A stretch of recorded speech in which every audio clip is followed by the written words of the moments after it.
Everyone, welcome to a new year here at Jameson's Diecast Cars. Still have a couple more new vehicles in the collection from the Black Friday, Cyber Monday era of last December and November. First up, we have this Ford Bronco FDNY vehicle. This is by Greenlight, a controversial subject matter here. But when this is on sale, cheap enough, it's hard for me to complain too much.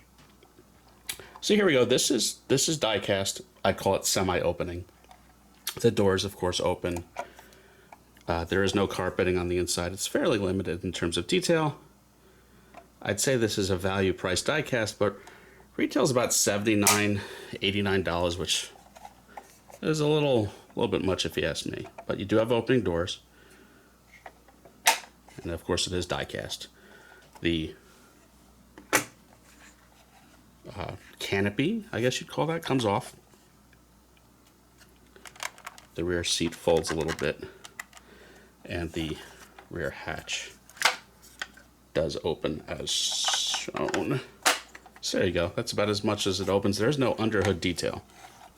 A little sad, the front wheels do turn, which is nice. This one arrived with some bubbles in the decals. There's one. There's another little flaw. Again, I accept a lot of this, not so much at an $80 price point. But this is, I think it still might be on sale at Mint Models. With coupon code MM15, this wound up being $28 at that price. Even with the flaws, I'm not mad at it. But yeah, pretty neat. This would have a, 5.8 liter V8. This is early 90s Ford. No one else really makes that subject matter. I mean, I do have the LS Collectibles Street Bronco. But here we go, your FDNY packaging. This is the Artisan series, which is supposed to be a little better, but as you see, the quality wasn't that great. On the other end of the diecast quality spectrum,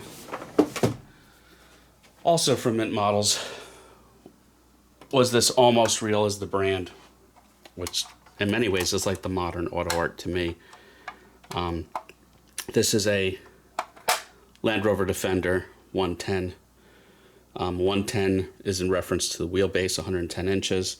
There's also a 90, which is shorter, and I think maybe a 130. This looks to be a diesel, probably a Turbo 4 or a Turbo 6 diesel. This is from the Camel Trophy, which is a race series out in I think the desert. Pretty neat. It's interesting that they have the Camel Trophy decals. A lot of smoking related racing vehicles that they don't include the decals anymore. Maybe the Camel Trophy is its own license versus Camel cigarettes. Maybe that's the explanation. You have some pretty cool details. This dust snorkel, so you could travel in water and whatnot, not suck in dirt and dust and water into the intake. You've got a scale shovel, which is really cool. The mesh is very detailed, and look at the scale winch with the metal cable. That's really neat. The details on this are just great. Of course, everything opens. There's some interior detail for you. Really neat piece. Of course, the back opens as well. More netting and mesh in there. Pretty neat. Just a neat piece. Turn it over. These are limited runs. I'm not sure the number of production. Retail's a little high, about $300. I think this is sold out. You can check at Mint Models, but with the coupon code, this was $83. Again, at that price, I'm certainly not mad at it. Packaging is kind of neat. You have your outer non-window box, but then inside the styro, you've got a pamphlet on the Camel Trophy. This is car number 809 out of 1,000. You can see there. You've got extra things like gas cans and I guess I'm guessing tool kits included, which is all nice. Extra decals for the campaigning country of origin. Really neat. Just a really neat piece. I do already have the street version of this by Almost Real. I think I reviewed it a year or so ago, so you can check that out too. But just a really neat piece. You know, I don't collect too much race stuff anymore, but this was too cool to ignore. So that's it for this week. You know, I still have a backlog of some Black Friday cars, so that's what you'll be seeing probably for the rest of the month of January.